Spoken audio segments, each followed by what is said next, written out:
louco, porque, tipo, o Brasil é um país miscigenado, Sim. sabe? Tipo, a gente é tão brasileiro quanto o tontinho idiota que fica fazendo umas piadas assim, sabe? Seja lá qual que for a ascendência dele.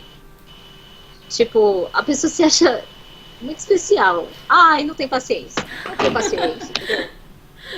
É, eu também eu não tenho, eu fico irritada falando essas coisas. Eu me exalto um pouco. E, Eu me exalto também. Eu tenho que ficar me podando.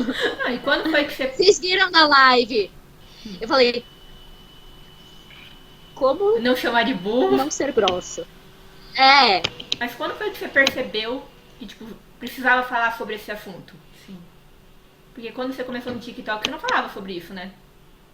não. Na real, assim, eu não acho que teve um start. Eu acho que era uma necessidade de diálogo que eu já reconhecia, porque enfim, a gente não tem tantas referências falando sobre os amarelos quanto a gente tem dos negros. Sim. Não que tenham grandezas iguais, Exato. mas de tipo, eu não tinha muita referência. Eu sabia da existência do Léo Juan, mas tipo, eu sabia que ele tinha canal no YouTube e eu não consumia muito YouTube. Então, tipo, eu não consumia muito o conteúdo dele. Mas fora ele, eu não sabia da existência de mais ninguém. E aí entrar no TikTok me. Cara, eu não sei se vocês postam no TikTok. Não. Não, eu só vejo. É muita tecnologia pra mim, não entendo.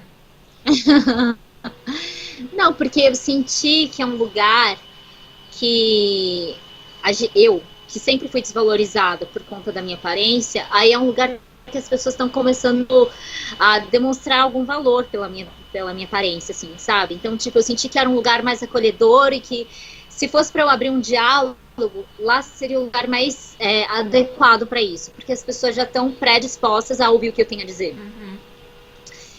Então, assim, é uma necessidade que fui reconhecendo aos poucos, gradativamente ao longo da vida, mas com o feedback, o retorno do público, eu percebi que lá era um ambiente favorável também para estabelecer um diálogo que eu sentia carência. Não era nem que eu tinha que trazer as coisas pro pessoal, e nanana, eu tinha carência de externalizar isso também, sabe? E meio que virou uma bola de neve, porque daí um monte de gente começou a falar: nossa, eu nem sabia o que eu sentia, eu só sentia que era errado, mas eu não sabia dizer por quê. E tipo, tô vendo que na loucura da minha cabeça, eu sinto a mesma coisa que você, então virou um lugar de acolhimento também. E de ataque também, mas tipo, as pessoas. Eu sou um pouco debochada, as pessoas não me atacam tanto quanto atacam outros amigos meus. Eu já vi você falando várias vezes que é meio complicado a gente conseguir falar sobre a luta amarela, porque a gente se sente como se a gente estivesse ocupando o espaço do outro, como se a nossa luta, a gente tentar falar sobre isso não tivesse valor o suficiente, não fosse algo tão grande o suficiente para falar sobre. Você falou isso uma vez, eu me senti representada, por assim dizer, porque eu sempre... Sim, eu me identifiquei, porque na época da escola, essa coisa toda... Na nossa escola, a gente até conversou esses dias sobre... a gente estudou na mesma escola, ela da quinta série até o terceiro, e eu da sexta série até o terceiro. E nessa escola, a gente consegue contar na mão a quantidade de asiáticos que teve durante a época que a gente estudou, todos os anos que a gente estudou lá. Tipo, era só a gente, o máximo de asiáticos que teve na escola inteira, na época que a gente tava lá, foi menos que 10, eram 9 ou 10. O máximo, o total. Depois foi se formando e foi saindo e diminuindo mais ainda o número. Né? Professora só teve uma, né? Só teve uma professora asiática também, nossa, que foi uma professora de matemática. Não, ainda é pra ajudar. Matemática. A professora que mais metia medo de química era japonesa também. Aí, tipo... Não, e vinha a piada, tipo, ó lá, aula da sua mãe. Sua mãe tá chegando. Se comporta. Eu trabalhava num restaurante e a pessoa que entregava alguns produtos era japonesa. Aí uma vez foram fazer isso. Ah, sua tia. Eu falei, e é? Isso não era, mas era uma amiga do meu pai. Então eu cresci chamando ela de tia. Era tia, de algum jeito. Não era tia família, mas era o tia. No caso da Kátia também. É. Que Aí no passa. outro lugar que eu trabalhei, tinha uma chefona lá da Andorinha.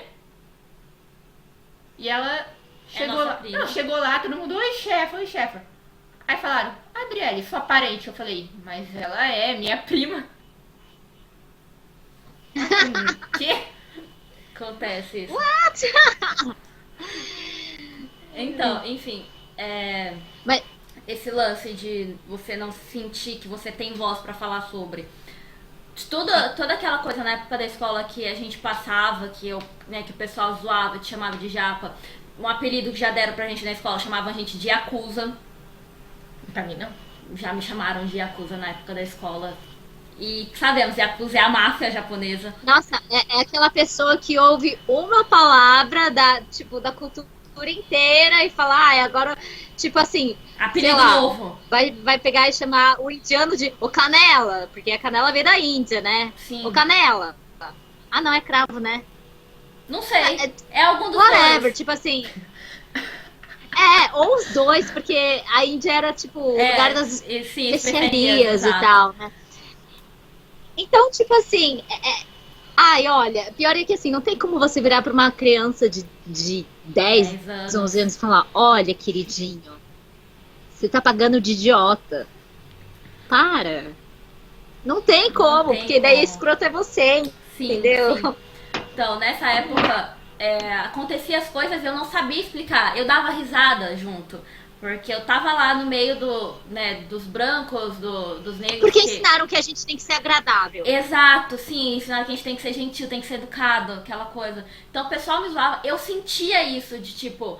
Eu me senti meio mal com aquilo, mas ficava... sabe, legal, que não sei o que, beleza.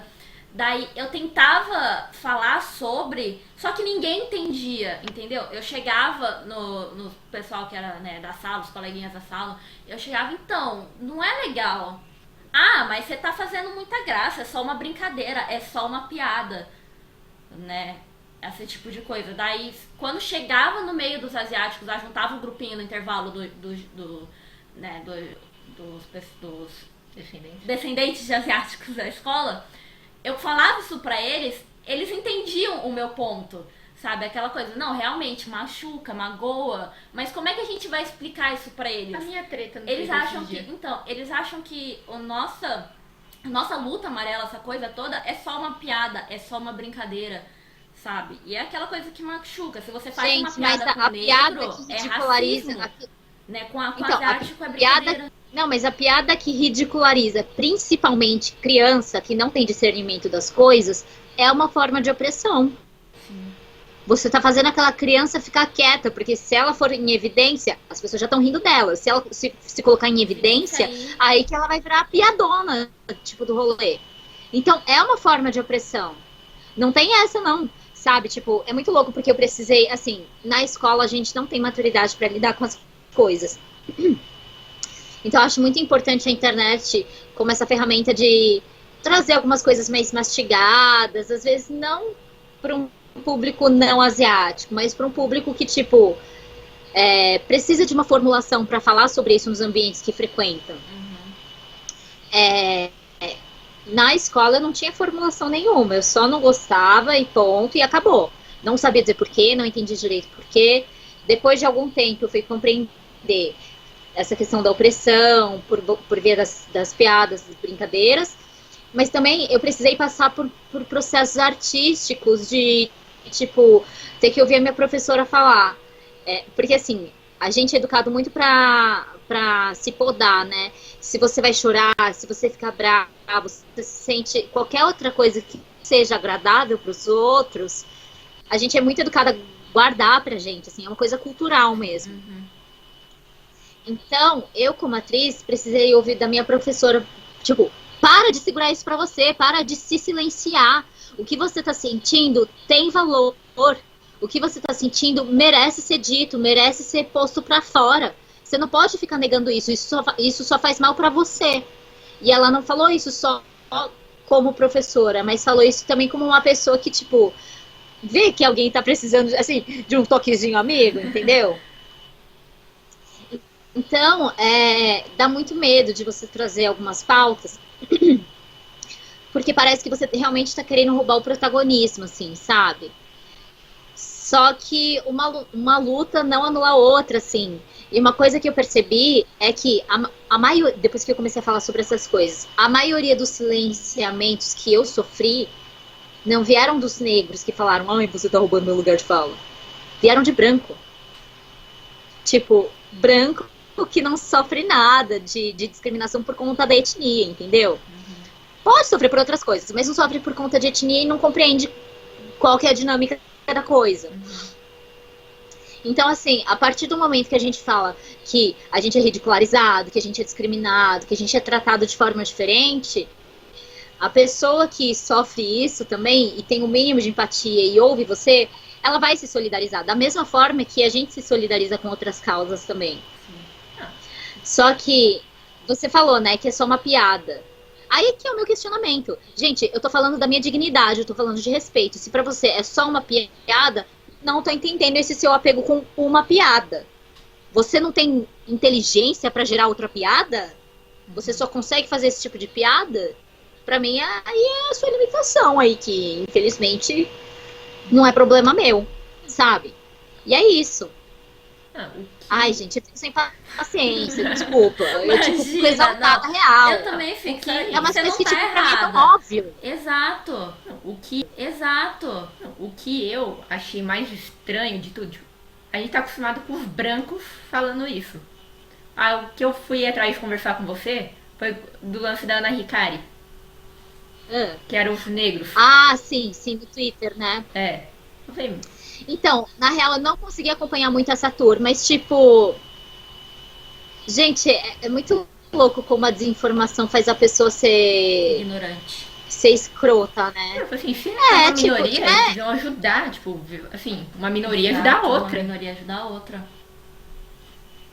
Sim. Mas eu acho que existe muito o perfil do público de cada rede social também, porque eu acho o Twitter muito tóxico. Tipo, se vocês forem ver, eu quase não uso o Twitter. Eu, tipo, entro, coloco um tweet por semana e aí eu sumo, assim. Porque eu acho muito tóxico. Eu já não concordo com... Como é que chama? A cultura do cancelamento. No Twitter, não tem chance de diálogo não, meu filho. Não tem lugar pra você se justificar. Não, o Twitter... Mas é isso, sabe? Aí tipo, a galera tá carente, entendeu? A galera quer lacrar, a galera não tá, de fato, defendendo as militâncias. A galera tá lá por ego. Então, tipo, eu não tenho muita paciência pra Twitter, entendeu? Mas, de qualquer forma, esse tipo de comportamento também precisa ser trabalhado, assim, sabe? Porque... Ai, gente, na moral, assim... Desculpa, mas é uma coisa tão óbvia, sabe? Tipo, por que a piada com negro é inaceitável? E, tipo, todo mundo já entendeu isso, sim, inclusive os brancos. Mas por que a piada com amarelo não, ainda é aceitável? Tipo, não é uma questão de que eles estão aprendendo a respeitar. Eles estão aprendendo o que pode dar processinho neles ou não. Isso aqui eu sei que dá processo, então não vou falar. Mas isso aqui eu nunca vi dar processo, então eu posso ir lá e ridicularizar o outro, entendeu? E eu acho que entra nisso. As pessoas não estão compreendendo o que é respeito. As pessoas estão simplesmente compreendendo o que vai prejudicar elas ou não. Então, aí, esse lance da Ana Hikari, que é um monte de gente começou a falar da Daniele Suzuki. Da novela que tiraram ela, que ela resolveu sair por causa que era pra ela ter 3 personagens, aí colocaram os brancos pra fazer. Daí... Não, e tipo, se pusessem simplesmente os brancos sem contexto nenhum, com a justificativa de que ela tava velha, tudo bem. Mas era uma novela era uma atriz mais sobre velha que ela. Sim. Sim. E o marido dela era o diretor da novela. Sim, isso é. Então, é complicado. Aí, tipo, existe... Gente, é porque eu não era atriz na época, mas olha, eu fico injuriada até hoje. Não. Eu acho que a Dani Suzuki tá bem melhor em relação a essa história do que eu. Não sei se ela faz terapia, mas ela já teve, tipo, um tempo pra formular isso. Ela parece uma pessoa bem madura e de boa. Eu não, eu ouço essa história e fico tão injuriada. pra gente. O pior. Porque eu não tenho oportunidade. Eu consegui espectros, mas depois disso eu não fui mais trabalhar. Eu fiz uma coisa ou outra, mas tipo, não pago as contas com isso, sabe? O pior, tipo, desse negócio da Danielle Suzuki foi que a matéria tava rodando nos grupos aqui do Japão. E um monte de defendente falando: ah, ela tá reclamando à toa, é mimimi dela. Falei, gente, vocês são iguais. Vocês sofrem a mesma coisa. Isso é uma coisa que tem muito aqui.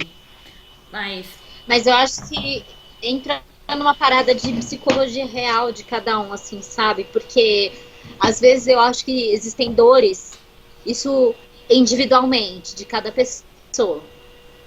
Existem dores que são tão fortes pra pessoa, e, tipo, quanto mais velha a pessoa, pior, porque ela vai criando uma trajetória maior, que a pessoa não banca, ela não dá conta de ressignificar algumas coisas, de reaprender outras coisas, porque isso, tipo, teria que desestruturar tudo. E nem todo mundo tem estrutura emocional pra isso. Só que, tipo, fazer pouco da vida dos outros, tipo, do que os outros vivem, acho um pouco arrogante. Validar o Mas sentimento é aquela do coisa. outro também, essa coisa. Sim, mas é que entrar naquela coisa que eu falei, de, tipo, parar de se silenciar, o que a gente sente, tipo, tem valor, tipo, vale o espaço que ocupa, sabe? Tem que ser dito. É a mesma coisa, a gente, tipo, a gente já sofre um monte de silenciamento, a gente vai ficar se silenciando? É tão complicado essa parte, porque depois que eu vim aqui pro Japão, uma coisa que eu percebi muito, que eu me questionei muito, nem conversei muito com você, eu acho, sobre. No Brasil, a gente é muito chamado. É o japa. No Brasil, a gente não é brasileiro, a gente é japa, é o japonês. Aí aqui a gente E aqui, a gente chegou aqui no Japão, aqui a gente é brasileiro, aqui a gente não é japonês. É o brasileiro, é a brasileira. De jeito nenhum o japonês considera a gente japonês. Até pelo modo como a gente escreve o nosso nome. Eles escrevem o nosso nome, apesar de a gente ter nome japonês, eles escrevem o nosso nome com o alfabeto estrangeiro. Estrangeiro, o katakana. Eles não escrevem o nosso nome em hiragana e kanji de jeito nenhum. É o katakana. Pra deixar em ênfase que a gente é estrangeiro, nós não somos japoneses. Aí eu fiquei me perguntando aquela coisa, tá... No Brasil, minha nação, país onde eu nasci, eu sou japonesa, eu não sou brasileira, não me considero brasileira. Mas eu venho pro outro lado do mundo, sabe? Porque quando a gente era criança... Eu também não sou daqui, uai. Então, quando a gente era criança, a gente tinha uns vizinhos que não gostavam da gente. Viam a gente, mandava, volta pro seu país, sabe? Ficavam falando essas coisas, zóio rasgado, vai embora daqui, essas coisas. A gente veio pro tal país. A gente veio pro tal país e a gente também não é daqui. Entendeu? Aí eu fiquei, gente... Ai, gente, é muito complicado. Então, eu fiquei, o que eu sou? Da onde eu sou? Porque da onde eu vim, me mandou embora. E para o país onde eles mandaram eu vir, eles também não me aceitam aqui. Sabe? Aí eu fiquei naquele complexo. O que sou? Quem sou? Da onde eu vim? Entendeu? Eu fiquei naquela coisa, eu fiquei encasquetada com isso, pensando nisso. Eu fiquei, gente, é uma coisa que quem não vive, quem não é branco, que não entende isso, eles acham que é só uma piada, mas é uma coisa que realmente machuca, que a gente vai levar pro resto da vida. Né? Se eles ficarem aí no Brasil... Mas, gente, existe... ficarem aí no Brasil chamando a gente de japa, aquela coisa, invalidando o nosso sentimento, falando que é só uma piada, que é só uma brincadeira, e eles não entendem que não é, realmente não é. É uma coisa que machuca, que realmente, né, com o passar dos anos, se não falar, vai ficar aquilo na gente, a gente vai fechar, e a gente mesmo vai começar a invalidar o sentimento do outro, né? Então, é uma coisa que é tão óbvia que, assim, que eles tinham que começar realmente a entender, tinham que começar a relacionar, né? Tipo, eu falar isso vai magoar ela, vai machucar ela, então eu não posso falar. Mesmo que isso não faça tipo, nada pra mim, que pra mim seja só uma brincadeira, pra ela não é. Pra aquela pessoa não é. Sim. Entendeu? Sim. Gente, mas eu acho que entra... Gente, mas, tipo, discriminação basicamente é tratar de forma diferente, assim, sabe? O fato de você chamar de japa não é só a questão do japa. é a questão de, tipo, o próprio brasileiro não tratar a gente como brasileiro, assim, é uma discriminação, sabe? Eu imagino que isso tenha sido pauta para uma parcela considerável de asiáticos que frequenta a terapia, porque eu acho que rola uma... Quando a gente é criança barra adolescente, que a gente está, de fato, consolidando uma personalidade, né? Rola uma falta de identificação, porque as pessoas falam que eu sou de um país que eu nunca fui, e o único país que eu conheço, eu não sou daqui, tipo... Sabe? Inclusive, eu tinha até um ex-namorado que me falava que asiático tinha cara de alien por causa do formato dos olhos. E aí, tipo...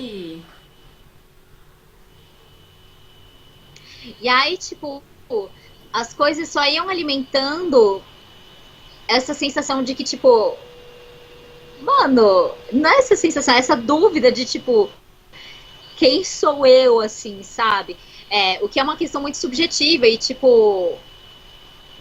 É coisa de terapia real, gente, assim. Não tem muito o que falar. As pessoas precisam de uma questão de identificação para a formação da própria personalidade. Como todo mundo quer se achar especial e quer falar, eu tenho a minha personalidade, todo mundo tem que reconhecer essa necessidade de identificação. E aí, só que a gente fica, tipo, num limbo. A gente fica no meio do caminho.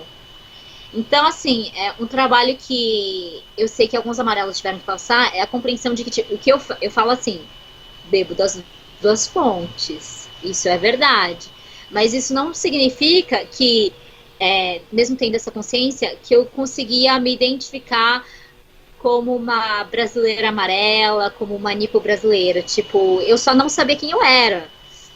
Então, uma questão que eu acho que algumas pessoas tiveram que trabalhar em terapia essa coisa de que, tipo, não é nenhum nem outro, é um pouco dos dois, a gente tá no meio do caminho de fato, assim, tá tudo bem, isso não tem que ser uma questão.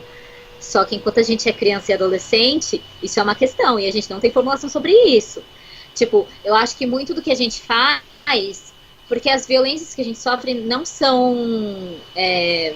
não matam a gente. Não são violências físicas. Mas muito do que a gente faz é um trabalho também, tipo, para as crianças, sabe? Para outros descendentes que são mais novos e que vão sofrer as coisas que a gente sofreu. Tipo, é necessário as pessoas sofrerem o tanto que a gente sofreu, sabe? Então, assim, não tô nem aí se é pra você só uma piada. Não tô nem aí. Você acha que seria bom Guarda essa abordar piada isso pra na escola? você.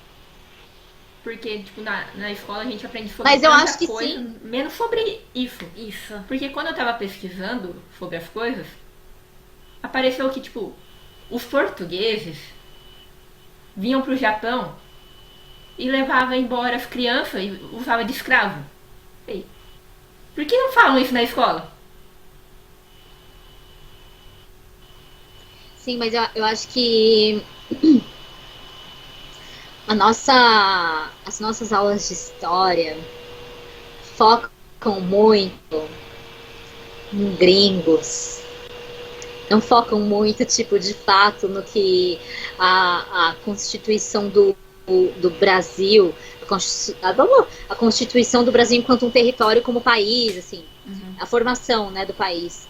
Eles não focam muito nisso. Tipo, tanto que tem uma questão de que os campos de concentração não teriam dados, informações, documentos vazados durante um determinado período de tempo, que, se eu não me engano, era 30 anos. Então, tipo, dentro desses 30 anos, teoricamente, nada poderia ser dito, entendeu?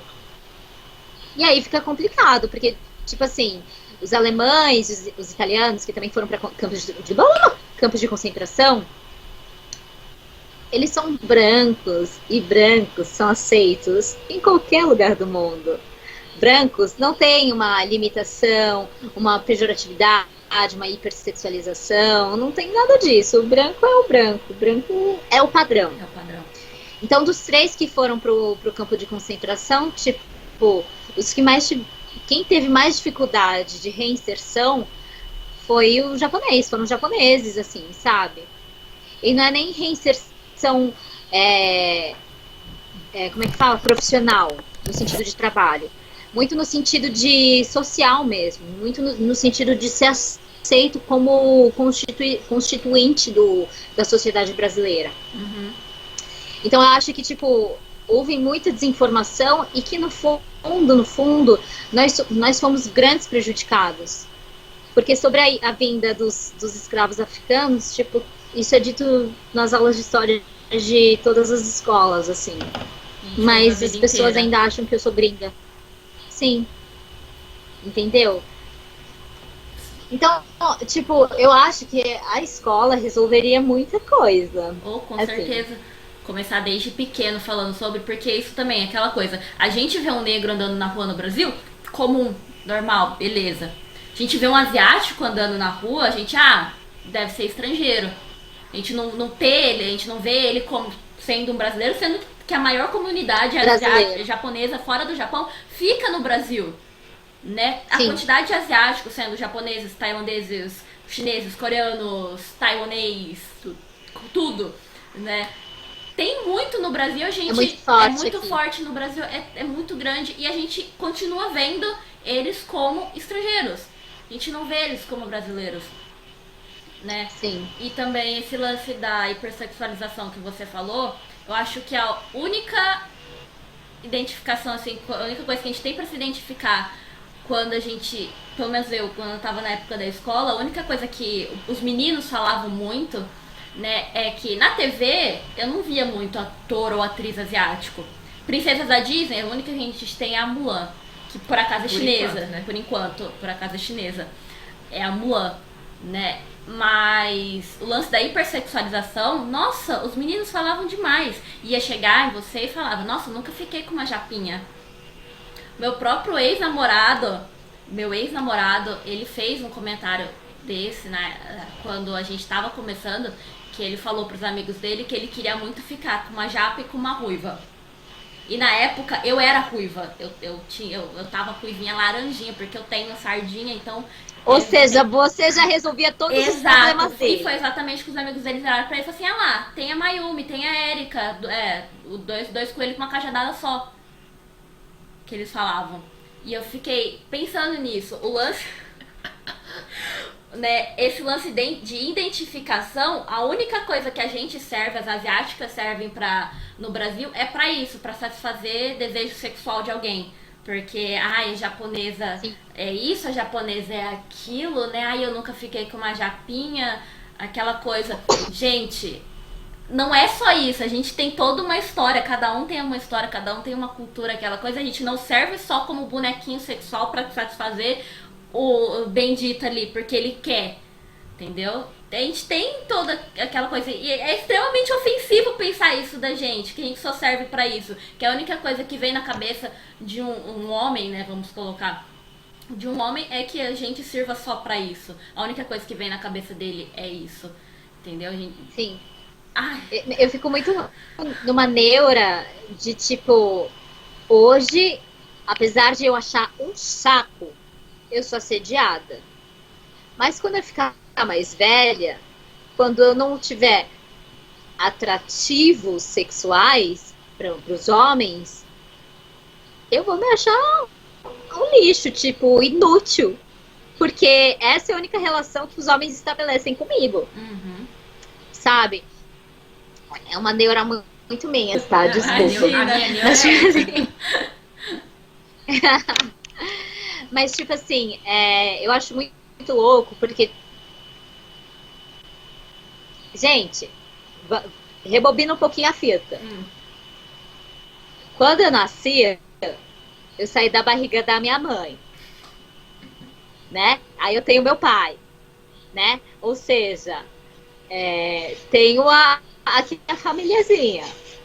Se por um acaso alguém tratasse a irmã desse sujeito aí, a mãe desse sujeito, desse mesmo jeito,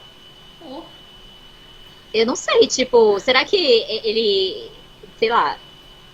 Ai, gente, eu quero chamar todo mundo de burro, desculpa, eu tô sem paciência, assim, sabe? Pra mim é a falta do negócio de pensar mesmo, sabe? Uhum. E existe uma outra questão de que eu, inclusive, eu postei um vídeo sobre isso. Eu não entendi, agora a gente é obra de arte pra fazer portfólio pra você? Porque, tipo assim, você tem a lista que você tem que apresentar pros amigões, porque eles fazem isso pros amigões. Sim, sim. A insegurança é tão grande que eles fazem isso pra exibir pros amigão. Então, tipo, sabe, eu não consigo nem verbalizar quanto. Ai, gente, é escroto. A minha escroto. neura É escroto, gente. será que essa pessoa tá falando comigo porque ela gosta de mim?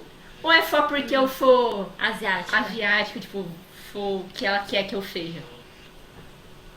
Sim. É que, sei lá, tipo. Não sei quantos anos vocês têm, mas 20. na minha idade, 22. aquelas que se sente super. Super velha. Eu super idosa, mentira, não tô velha. Mas eu sou um pouco mais velha que vocês. Então, a minha geração e as pessoas com quem eu me relaciono, eu acho que assim, esse assédio que os amarelos têm sofrido vem muito por causa do K-pop, da onda de K-pop. Só que não é uma coisa que atinge mais a minha geração. Você entende? Então, tipo, eu não passo muito por esse questionamento, assim. Eu vejo que uma parte dos meus seguidores no TikTok apareceram, porque eu tenho traços asiáticos, mas não passei por essa neura de. Não, porque eu não sei a Adriele, mas eu passei muito por isso, porque na época da escola, quando eu ainda tava me formando, porque eu me formei tem 3 anos que eu me formei no colegial. Então, esses poucos anos atrás começou mais essa onda de K-pop, de otaku, de anime, essa coisa toda. Então, nos meus últimos anos da escola, uma coisa que eu percebi muito é que o pessoal começou a geral, os meninos queriam muito falar comigo, né? Queriam chegar e conversar comigo, essa coisa e tal, por conta de eu ser asiática. Na nossa cidade tinha um evento que provavelmente São Paulo deve ter também, que no nosso caso era o Nikkei Fest, que é onde ocorrem os eventos de Miss e tal. Né? Tem muito isso. Sim. Eu adorava ir porque eu comprava as coisinhas que eu gostava, né? Vendia maquiagem ou vendia, né? Ia pra comer comida japonesa mesmo. Eu adorava ir pra esses eventos, né? Ou evento de anime mesmo, pra comprar coisa de anime, porque, né, eu gostava. E eu comecei a deixar de ir porque era muito chato você chegar lá e vir um grupo de menino, ou, sabe, uns 2, 3 assim, e chegar e querer conversar com você só porque você é asiática. Eu ficava muito irritada com isso. Eu ficava, gente, eu sou brasileira, eu tô aqui porque eu quero comprar uma coisa que vende aqui, que eu gosto, uma coisa que eu gosto. Eu não tô aqui pra você ficar aí me olhando, ficar me seguindo pelo evento porque eu sou asiática. Eu não tô aqui pra você chegar em mim e querer ficar comigo só porque eu sou asiática. Isso é uma coisa que começou a me incomodar demais. Né, chegar na época da escola e os meninos os meninos juntavam no grupo, no fundão da sala e ficar conversando sobre pornô asiático, porque as japinhas faziam isso, as japinhas faziam aquilo, e eu ali do lado ouvindo tudo aquilo, ficar então, tudo bom, beleza? E aí? Ou eles chegarem em mim e perguntarem se era assim mesmo, se o corpo asiático era assim mesmo, se eu era assim mesmo. E eu, gente, vocês estão falando do meu corpo. É horizontal? Sabe? Isso. É a minha Obsessão intimidade. horizontal, é verdade. É isso. Já fui abordada na rua com esse tipo de pergunta. Na rua? E, tipo, por pessoas desconhecidas. E não foi uma vez, não. Nossa, gente. Sabe? Eu fico besta com essas coisas. E, tipo, você não pode ser grossa, sabe? Não pode, porque, porque né, quando você é abordada na rua desse jeito, além de você ser asiática, você é grossa, você é louca porque você é mulher. Não, ela tá louca. Não, e tem a coisa de que, tipo, vocês, asiáticos, vocês que não aceitam, vocês não são educados com a gente, vocês não gostam do brasileiro. E aí você é grossa com uma pessoa que faz uma pergunta desse tipo? E a gente, asiático, que não gosta de brasileiro. Então. Olha, gente, olha. O lance do K-pop, eu acho que ainda amenizou um pouquinho esse lance da questão só sexual, né? Porque antes, Sim, a porque- única imagem que eu via na escola que o pessoal tinha do asiático, né, no caso dos meninos, era o lance do pornô asiático, as japinhas, isso, não sei o que. No K-pop, pelo menos, eles começam a ver de outra forma, não só a questão sexual. Ah, tem a música, eu ainda acho que introduz um pouquinho mais a cultura, né, apesar de que ainda vai ter aquele que a gente usa o termo Maria Hashi ou o João Hashi, que vai atrás da gente só por causa da nossa aparência. Na minha época era caça-japa. Não, não, hoje é Maria Hashi, né, que a gente fala. Ainda acho que ajuda muito a inserir A diluir. a diluir essa ideia e ainda dá aquela vontade, a vontade de conhecer outras culturas. Né, você começa com um Sim. grupo de K-pop e fala, eu quero conhecer essa cultura, e daqui vai pra ali, ainda mais que no K-pop tem tanta, né, tem japonês, tem coreano, tem chinês, tem tailandês, tem americano até, né, canadense, essa coisa. Então eu acho que coloca ali a sementezinha da vontade de querer conhecer um pouquinho mais, né, não fica só na superfície. Né, Sim, tipo, a gente acaba criando, a gente, assim, como público externo, porque apesar de eu ser asiática, a galera, eu sou brasileira. Exato. A gente acaba criando outras referências sobre a Ásia, assim, sabe? Tipo, não é só isso, sabe? E eu acho que existe uma outra questão também, que, tipo, enquanto a mulher é hipersexualizada, a mulher é fetichizada, o homem era sempre hipossexualizado, né? Tipo, era sempre o amiguinho fofinho do rolê, assim, tipo, não era aquela pessoa que as mulheres desejavam, assim, sabe? Então, não que eu acho que hoje esteja saudável, mas eu acho que talvez a gente esteja encaminhando assim para algo um pouquinho mais equilibrado.